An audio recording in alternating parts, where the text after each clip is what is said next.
Hello, Ray. Phoenix here, and this is Plagiarism in the form of a video game. This is Kirby's Avalanche for the SNES. This game is plagiarism of Dr. Robotnik's Mean Bean Machine, which came out about a year and a half earlier in the Sega Genesis. The sprites of this game look exactly the same, and the gameplay engine's exactly the same. Just about everything about this game's exactly the same.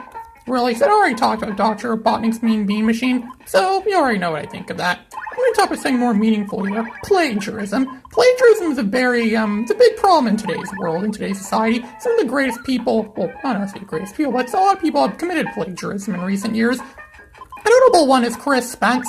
Chris Spence was the director of the Toronto School Board, the Toronto District School Board. I knew him. I've seen him a few times before. I met him once. He seemed like a nice guy. He seemed like a pretty good guy. I'm glad he got to become the director of the Toronto School Board, because he really did deserve it. Or that's how it seemed, until he got accused of plagiarism, and now he was forced to resign for his commission, to resign his post as director of the Toronto School Board because he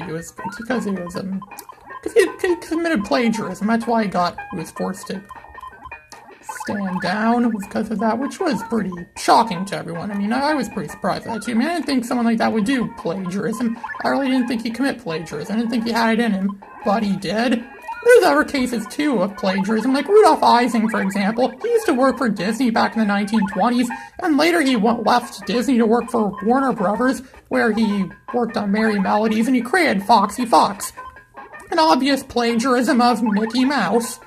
I'm surprised he didn't get sued for that at all, because Foxy Fox is clearly plagiarism of Mickey Mouse. And then in animation class, there was some kid, we're looking at animatics that people made for PSAs, and one person used an animatic that had a bank robbery, like a bank robbery PSA kind of thing, and the person, instead of drawing out the individual panels, individual frames, like you do in a comic book or animation or anything, so you have to draw out the individual scenes, the individual frames, instead he just took clip art that he found on the internet and used that as his drawings, used that as his project and pass that on, which is plagiarism. You get kicked out of school for doing stuff like that, which is exactly what he did. These are the exact scenes I'm showing on the screen right now. That's what he used as his animatic, which is kind of sad that someone would do something like this. I'd hate to be that guy. I'd rather be anyone but him. Unless it's Chris Chan or something like that, because we all know Chris Chan has committed plagiarism before. You know, Sonic Chew. Sonic Chew's a good example of plagiarism, too. He just rips off things that he sees on TV. He copies stuff. It's not a parody, it's a downright rip-off. He's copying Sonic Chew. He's just ripping it off, copying it. It's just a rip-off of Pokemon, it's a rip-off of Sonic, it's a rip-off of almost everything known to man. And that's why, well, it's not going to say why it's bad, but it's also poorly drawn too and everything, which, again, that's plagiarism when you take credit for someone else's work.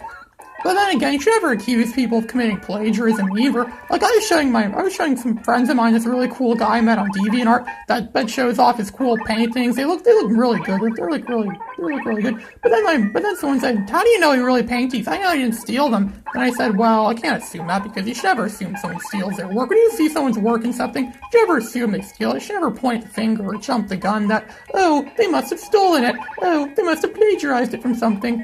You don't assume that. You never make assumptions like that. You don't assume that people copy things or plagiarize things, or it's not good. It's like you never accuse people of that. You don't like it if someone accused you of stealing work that was actually your work, right? So you accuse other people of stealing their work. Yeah, so that's how it is. Plagiarism is, again, considered as a big problem, and a lot of creators lose money because of it, and there's copyright infringement too. Copyright's something else that interests me a lot too. Copyrights, because to infringe on a copyright is a pretty, bad thing, as we all know. And a lot of companies like Nintendo are against emulators for reasons like that, but all the other companies are not against emulators, as much like Sega doesn't seem to care about emulation, nor does Atari or Coleco or any of those other companies. It's technically illegal, but people don't care about it, so, who cares, right? A law is only good if it could be enforced. Or at least that's what they say. I don't know, maybe there are shadow police out there. I mean, there's a shadow government out there that watches over us and is going to arrest us one day for committing some stupid crime that's not even a crime, like jaywalking, for example, or walking on the wrong foot, or stepping the wrong feet on the wrong ground at the wrong time. We're coming across I don't know, there's all sorts of things you could come across. Like, I wish I could come across some magical invention that could make the GameCube play SNES games. Wouldn't that be awesome if someone invented some kind of thing to make GameCube play SNES games? Yeah, that would be awesome. I mean, I really liked the GameCube. GameCube was a really good system. It's a shame it didn't last very long.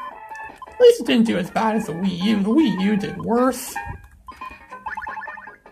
But I digress. Like I said, I really think something should be done better at plagiarism. I mean, a lot of teachers in schools now, they actually use software now to detect plagiarism and things. So you better not plagiarize your work. So you better not use plagiarism as your work. Because, you know, if you do use plagiarism as your work, the teachers can find out about it easy. And then you get a 0, and then you get kicked out of school, and then you don't get a job afterwards. Then you have to live on the streets. You don't want to live on the streets, do you? It sucks to live out on the streets. Living on the streets really does suck. And I wonder if that's what happened to the people who made this game. I wonder if they had to move out on the streets afterwards because they made this game, this plagiarism of a game. Unless they got permission to do something. I don't know. Maybe they got permission. I don't know. Maybe they asked for permission and got it. Because that happens sometimes too. You know, you ask permission, ask someone's permission to use their work, and they grant you permission to use their work. Then it's not really copyright infringement. Then it's not infringing on someone else's copyright. I mean, Dexter from Dexter's Laboratory committed copyright infringement once, but then Major Glory appeared and picked up Dexter and flew away with him and said that you were in trouble for copyright infringement. So one where Dexter had to make all those Major Glory action figures to impress his friends.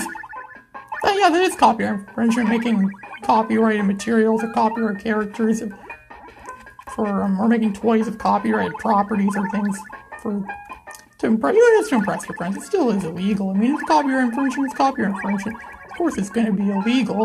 And clearly, Kirby committed copyright infringement here. Maybe Kirby should be the one living on the streets. Maybe Kirby should be the one going to court and against Dr. Robotnik. And, you know, of course, people are going to root for Kirby. Everyone likes Kirby more than Dr. Robotnik, but still, if they were to be in a court of law together, yeah, Dr. Robotnik does have a good chance at suing Kirby for this rip-off of the game. I have to admit, though, there's one thing that is definitely good about this game. It's not as random as Dr. Robotnik's Mean Bean Machine. It's not like in Dr. Robotnik's Mean Bean Machine where it was all like, you know, remember when I said that it's all random, like if you, they made the game difficult so kids will spend hours and hours trying to play a game they'll never beat. Well, this game actually is beatable. This game actually is winnable. You have a better chance at winning in this game than you do in Dr. Robotnik's Mean Bean Machine. So I guess it's good at that. I guess it's good for that.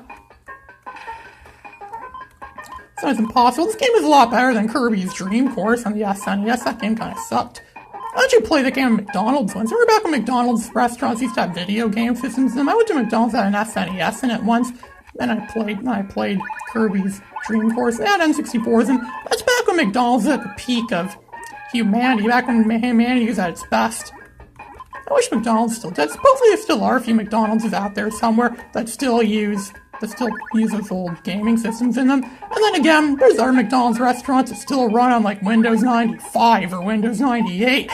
And there's others that run on Linux too. Apparently I just learned recently that a lot of those banks, a lot of different banks for their banking machines and their banking systems, a lot of them, or at least, about a year ago, a lot of them still use Windows XP. Years after Windows XP was discontinued, a lot of people still use Windows XP. I mean, I really like Windows XP, and I only have one computer that runs it though, and if the other person that owned it, because it's shared ownership, I own it with someone else, if that person gave me permission to, you know, play with it, basically, I totally would put it on the internet. I totally do stuff with it and put it on the internet and make cool videos of that, too. Windows XP doing this, Windows XP doing that. But unfortunately, they wouldn't let me do that. It's a good idea. So naturally, that means it's not going to happen. Because since when did good ideas ever happen, right? That's why plagiarism exists. That's why people commit plagiarism, because they don't have good ideas. If everyone was capable of coming up with good ideas, there would be no such thing as plagiarism. People wouldn't have to plagiarize things and wouldn't have to get in trouble for copyright infringement, or as Sailor Moon Red 1 calls it, copyright trademark. Or community guidelines or whatever, yeah. Coming at Sailor Moon Red 1, like he totally infringed copyright. I wonder if Tammy Newborn's ever committed plagiarism before, too. Wonder if he has. Maybe that's why he bashes people over 4Kids, because he committed copyright infringement once.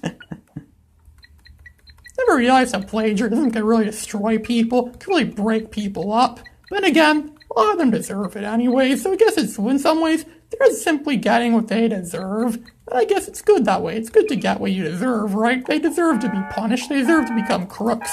That's what they are. They are common crooks. Good score. It's Ray Phoenix signing out.